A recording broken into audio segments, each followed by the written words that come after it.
realfaith.org.au.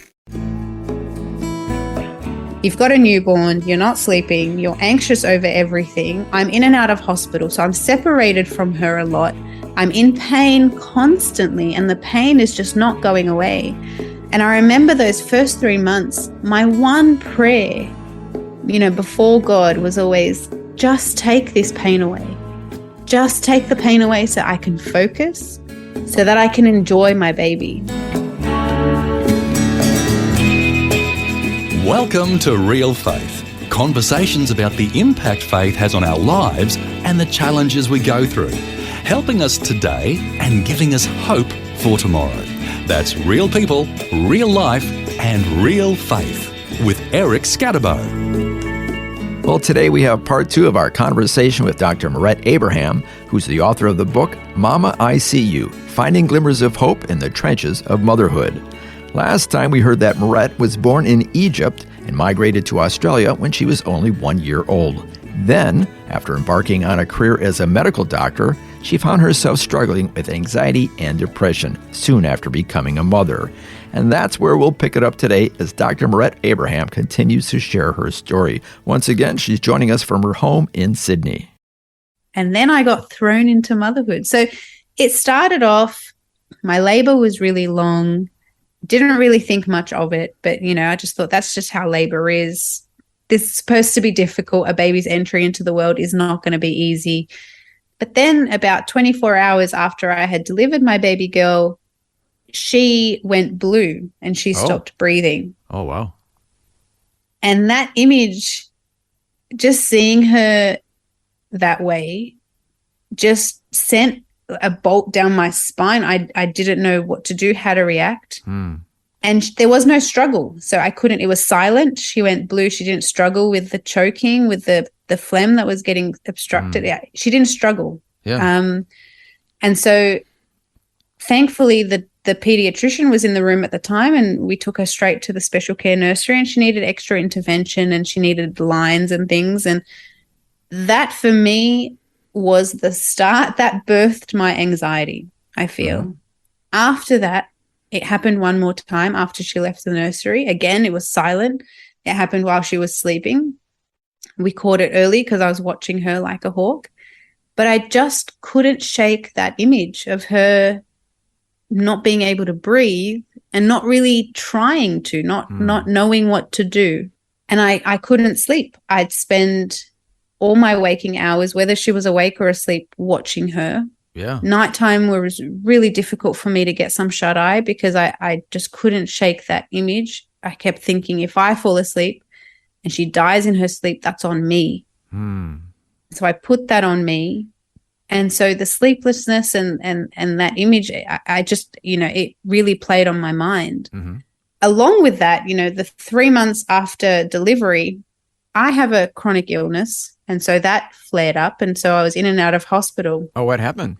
So I've got a bowel condition, an autoimmune condition. And so it's known that after pregnancy, sometimes you can get flares. But I started getting this unusual pain that wasn't characteristic. And so we needed to investigate. And I went into hospital maybe 3 or 4 times to try and investigate the nature of this pain, and nobody could tell me what it was.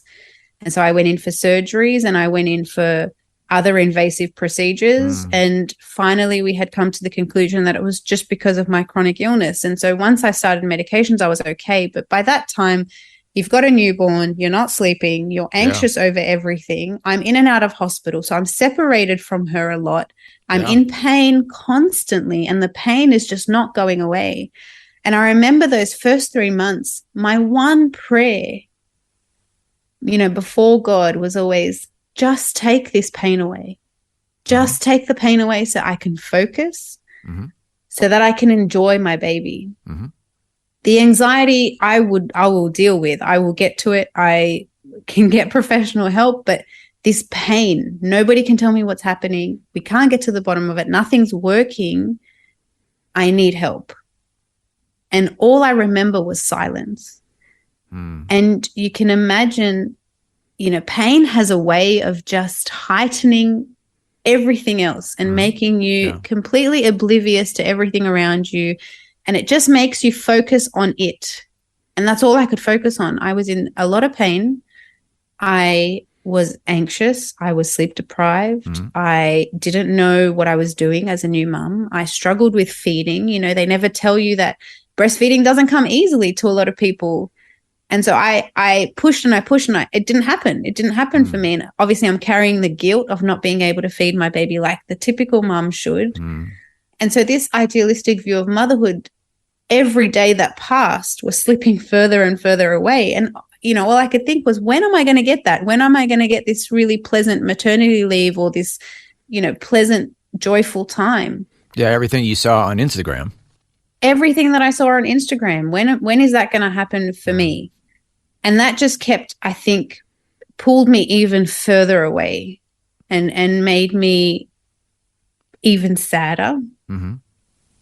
And I remember during those times, you know, I couldn't really verbalize what I was saying because I felt mad. You know, I felt upset that God wasn't hearing my prayer. I felt unheard. I felt isolated. And I didn't know who to talk to. I thought I could talk to God, but I felt like he wasn't really listening to the one prayer. Like, I'm asking for one thing. And so I had this very, like I said, again, a very narrow-minded view of God. And I made him out to be like a genie, you know, in that period. Like, this is what I want. This is what I need. This is when you'll give it to me. And I couldn't see him working at all. And so for me, that year in particular was a big struggle. And I felt deeper and deeper into, you know, I fell into my anxiety and I fell into a depression, and I would never admit that that's what I was feeling. And I remember my husband trying to be really supportive and encouraging me to open up and talk. And I kept pushing kind of everybody away emotionally while I tried to figure this out, again, putting it on myself. And until my prayers really changed, I couldn't see God. I couldn't feel him. I couldn't really appreciate his presence or him working in my life. And at one point, I would pray and pray. I cried all the tears. I thought I had no more tears left. And at one point, I just stopped. I felt like I wasn't being heard. I felt like I feel alone anyway. I may as well do it on my own. And I stopped praying, and I pretty much stopped all communication, all ties with God. I just couldn't understand. And the one recurring thought in my mind was, when somebody's upset with me, I do everything I can to fix and mend that relationship. And I kept asking God, where are my flowers? You know, I would go out and buy flowers for the person I've upset, make it up to them, buy them a coffee. And I kept almost crying out, where are my roses? Where are my flowers? Where are the blooms that you promised me since I'm so sad? When are you coming back to mend this? Now, and again, correct me if I'm wrong, but your thinking was, God, you owe me this. Exactly. I felt like again, it was a lot of me.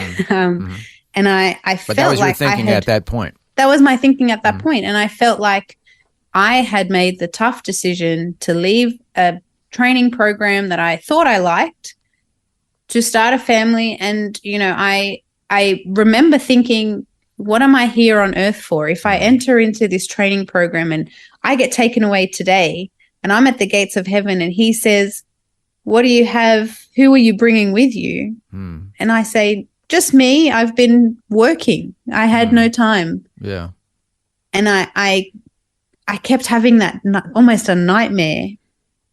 And so my reason, or I tried to convince myself that the reason I left was for that. You know, I need to do more for the kingdom. I need to, if that means starting a family and having a baby and sharing that love of God with someone else, then that's what I'll do. And I remember thinking, you know, I did all that.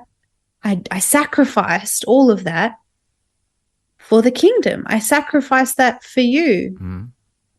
And here I am asking for one thing and I'm not getting it. Seems reasonable.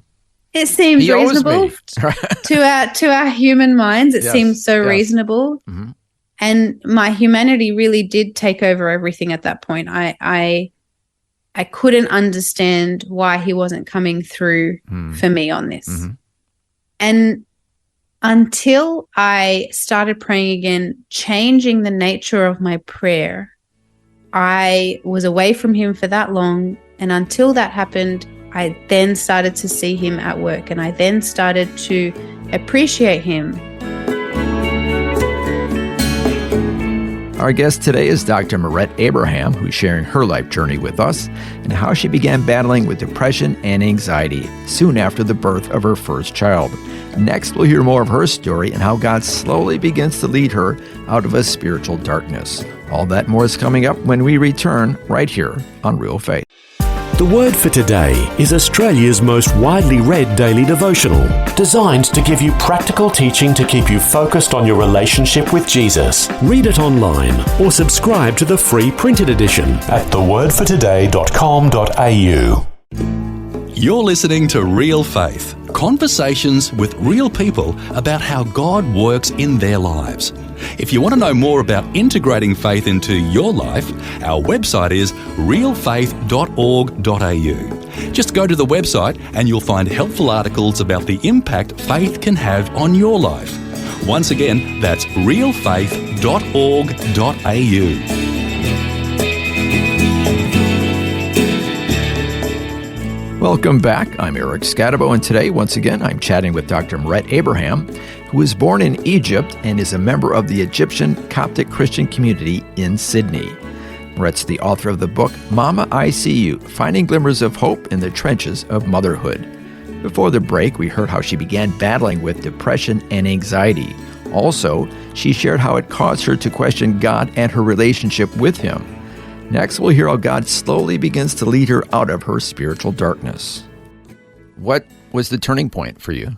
So a couple of things. The first one was, I had spoken to my father of confession, and I had said, I'm done. What is father of confession?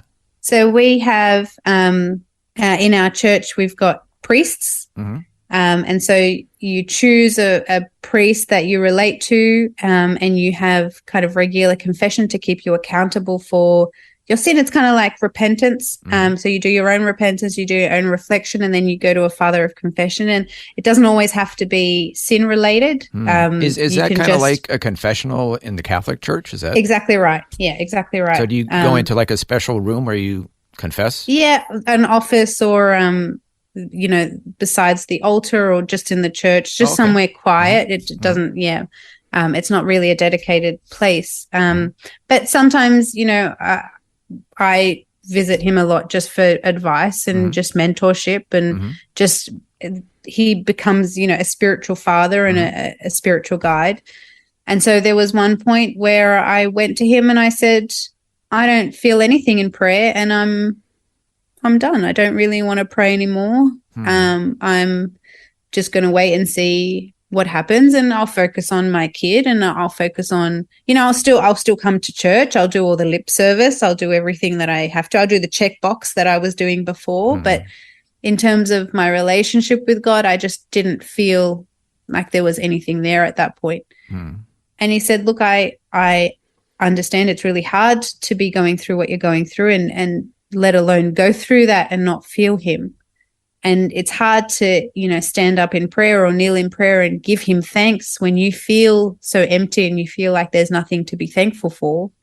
But just start your day by saying thank you for something. Just open a line of communication. And so I did start with that. And then my next line of prayer was, meet me here. Meet me here in my pain. Meet me in my chaos. Meet me in my sadness.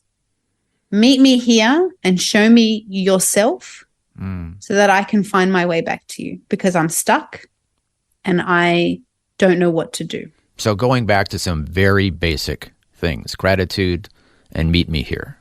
Exactly. And then also your mother played a role in your life at that point. Yeah. So Mum, I feel like I gave her, a hard time growing up, because I never really spoke to her, and I iced her out a lot as a teenager. But Mum was the one person who I remember I'll tell you a story. So we were actually out furniture shopping, and, my husband was looking after my daughter, and we just wanted to buy some furniture, and I had found a great warehouse sale. So we were going to get nice, cheap, good looking furniture. It was quite far. And we got everything we needed. And on the way back, I'm driving us back, and she's sitting in the passenger seat, and she turned around and she simply asked if I'm okay.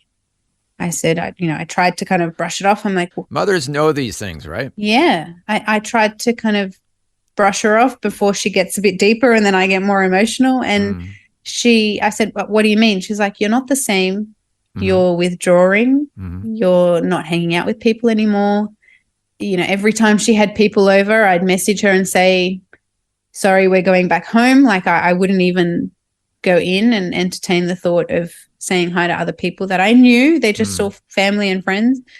And she noticed that change. She noticed a shift in me. And after she said that out loud, for one person to see that, I was so overwhelmed, and I just broke down. And I said, Mum, I'm not okay. I'm struggling. I'm drowning. I feel sad all the time. I'm anxious all the time. And I just couldn't help. It's like the tears just wanted to break, and they didn't have permission to do so until that point. And her letting me talk about it, her letting me, surrender them to her, just lifted a weight that I didn't feel up until that point. That weightlessness of love, I didn't feel. I hadn't felt at that point.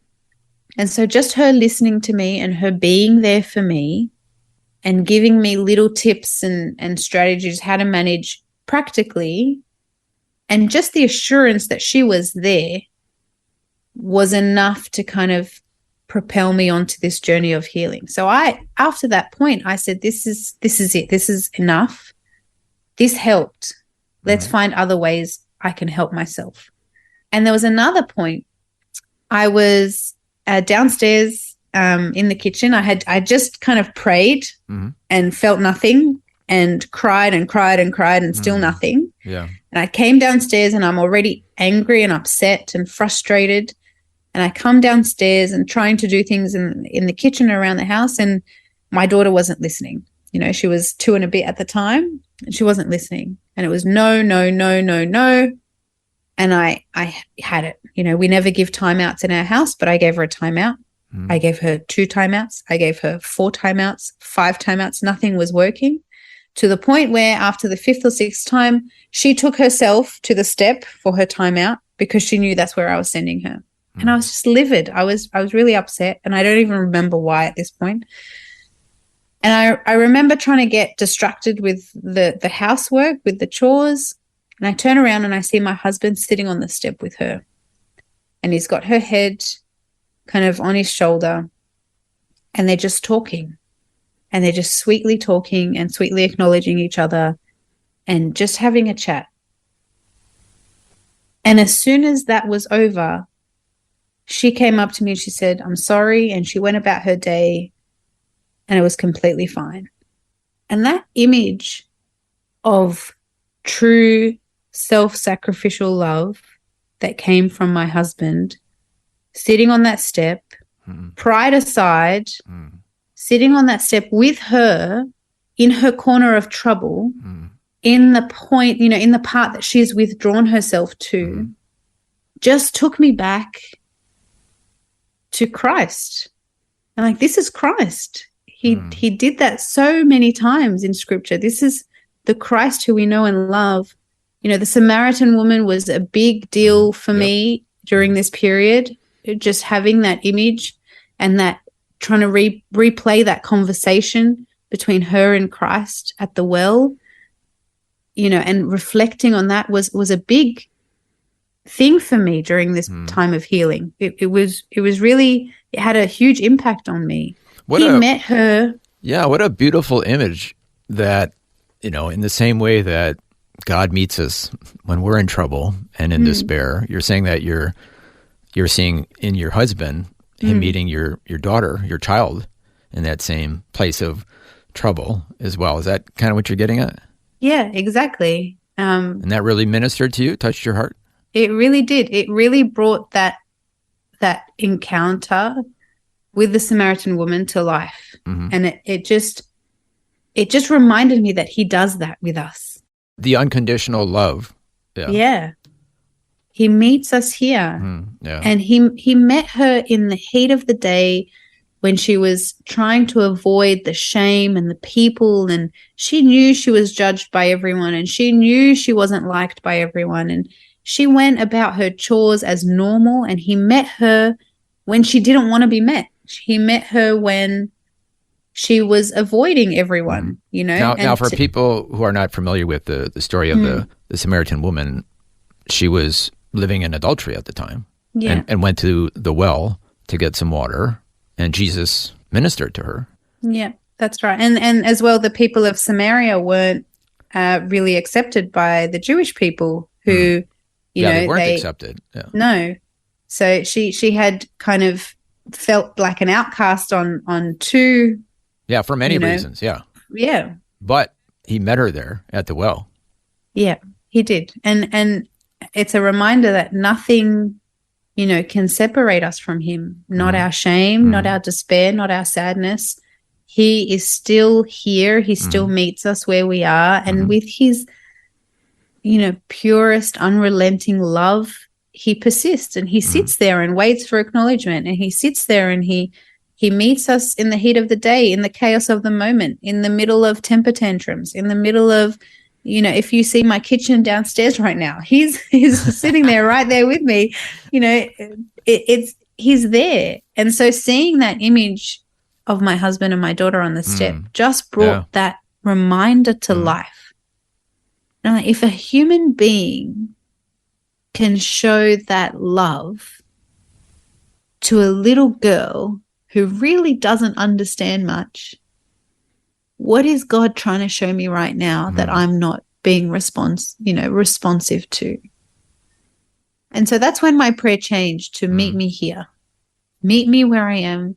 I'm drowning. I'm sad. I'm anxious. I'm so disconnected from myself. I don't know who I am anymore. I don't know who I am as a mom, let alone, you know, who I am as an individual.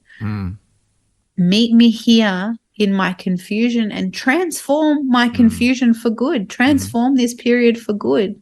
Let me just interrupt at this point, because this is something that you and I have spoken about before starting this interview. One of the reasons why you were depressed is that you expected everything to be Instagrammable, something for social media. And this is something that, unfortunately, I'm finding, I can't relate to it myself as a guy, but unfortunately, a lot of ladies, a lot of mothers constantly are comparing themselves with other ladies, other mothers who seem to have everything together on Instagram or on Facebook or whatever. And this is one of the challenges, that if you constantly compare yourself, you're constantly going to be depressed, because life is not like Instagram or Facebook. No. There is going to be sleepless nights. There's going to be vomiting. There's going to be fevers. You know, the list goes on. It's not like Instagram. Now, for me personally, I don't compare myself with others. I got my own problems. But if I wanted to do that, I could get myself depressed very easily. So life is hard enough without trying to compare. Now, I'd feel like telling all mothers, just stop it. Just stop it. Don't do that. But it's a little bit more complicated than that. It's a lot more complicated, I feel, because we know, a lot of us know our worth, and we struggle with our worth a lot. So we might know something, and then someone says something to us that goes against what we know, and then all of a sudden you question what you know. And for me, you know, you already have so much uncertainty when it comes to your kids. You know, why is she vomiting? I don't know. Is she sick? Did she eat too much? You don't know. Is it more serious than that? You know, why did she trip? Is it because of me? Is it because of the shoes? We already carry such a mental load and such guilt over things that are truly outside of our control, but we feel like we've been entrusted with this life. Yeah, you want to do your best. You want to do your best, and if that means, you know, changing the shoes because you feel like they're the culprit for tripping, you do that. And so when someone comes in and says something like, is your child sleeping? And then you respond with no, and then they give you all these tips, you always think it's on you. You're the reason that they're not sleeping. You're the reason they're not thriving. And so you carry even more guilt. And so you start to compare even the little things, like that little kid is the same age as mine and they're speaking these many words. Why isn't Once mine? you Is go this a down that reflection road, of me? It never ends. It snowballs, It never right? ends. Yeah. It never ends. And Don't so do it. Don't do it. we do compare, and as hard as it is to be confident and happy with the way you parent and the way you mother, and your motherhood is truly a reflection of the love of God that you've just passed on. Unless you're confident in that, unfortunately, we keep comparing. And that's the unfortunate reality. Let me just add, like, if somebody said to themselves, I'm struggling in parenting, but, I'm not a doctor. If I was a doctor and I knew all this medical stuff, surely everything would be fine. But now you're blowing that out of the water. No, yep, sorry. Even doctors are struggling. Well, that was part 2 of my conversation with Dr. Mirette Abraham, who's sharing her life journey and how God began to lead her out of the spiritual darkness she found herself in. And Mirette isn't alone. She had expectations of how God was supposed to be and what she thought motherhood was supposed to be, based on what she saw others posting on Instagram. But when it didn't turn out that way, she began struggling with anxiety and depression. She started to question everything she knew about God and life. But we also heard how God began working in her life and slowly teaching her about His true character and her relationship with Him. Well, we invite you to join us again next time to hear more of Mirette's story and more of how God sets her free from the spiritual darkness she found herself in. Until then, I'm Eric Scadavo. So long, and God bless. You've been listening to Real Faith, and if you have any questions or comments, you can send us a message through our website, realfaith.org.au. That's realfaith.org.au. Real Faith is a production of Vision Christian Media. This program is a production of Vision Christian Media. To find out more about us, see vision.org.au.